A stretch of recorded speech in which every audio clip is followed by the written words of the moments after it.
Hello, and thank you again for doing this for me. I just wanted to make a quick video. I figure it's easier this way than trying to explain it all in an email about the class that you're going to cover for Harvard on Saturday. So, the syllabus this time around, again, this is the third to fifth graders, bridging speech and debate. But for class two, we're going to talk about this stuff here. So, let me just walk you through the PowerPoint, and then I think that'll be pretty clear. But just like we did the space camp when we taught together, I'm doing Olympic Village. So, pull this up. We always talk about, okay, so remember, we're going to give our best so that one day we can be champion speakers. These great athletes start young, just like you're starting as a child, working on your speaking skills so one day you can be a great speaker, just like these folks are great champions.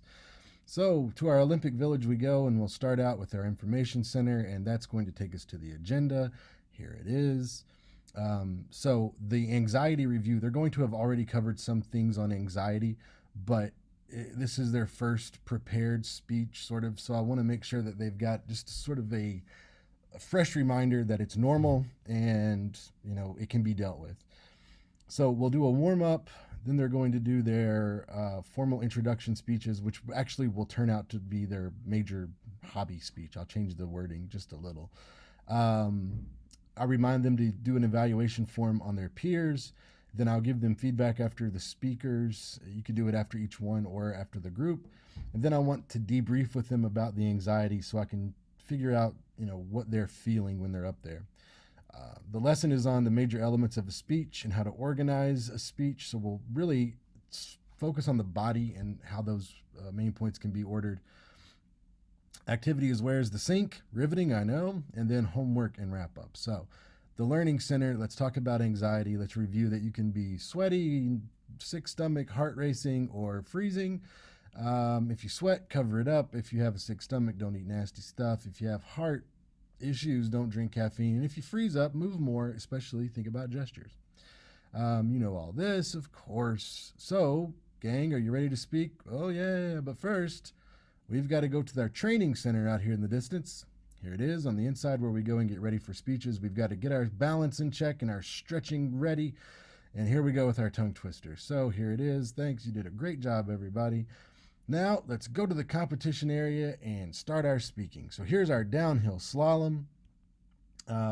This will maybe just change slightly, but it's still, they're picking one of the things from their first speech, which was 8 things about them. 8 is because it's apparently lucky in China.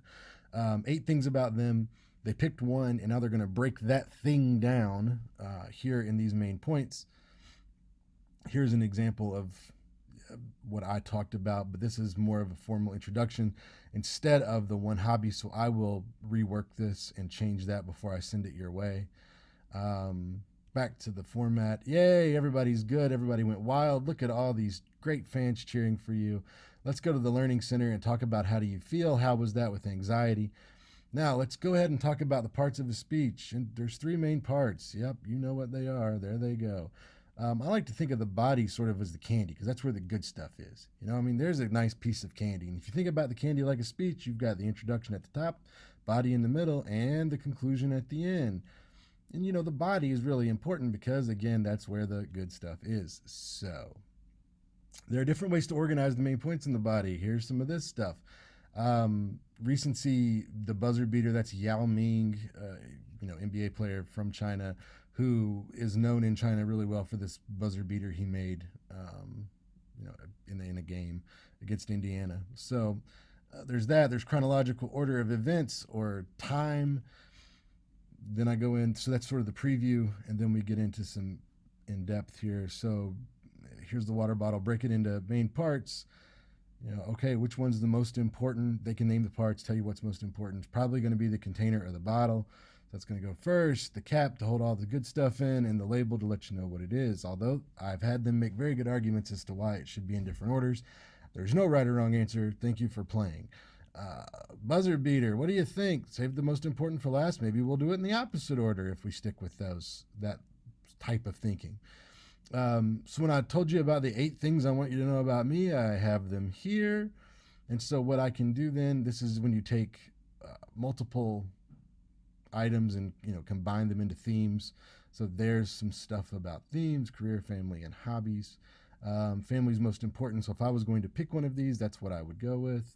Careers next, and then hobbies. So that's the order of my events or my themes. Chronological order, yay, let's play Where's the Sink? Because that's step-by-step process. So I want them, let's see, where did I do this in order? Sorry, I'm going to skip through.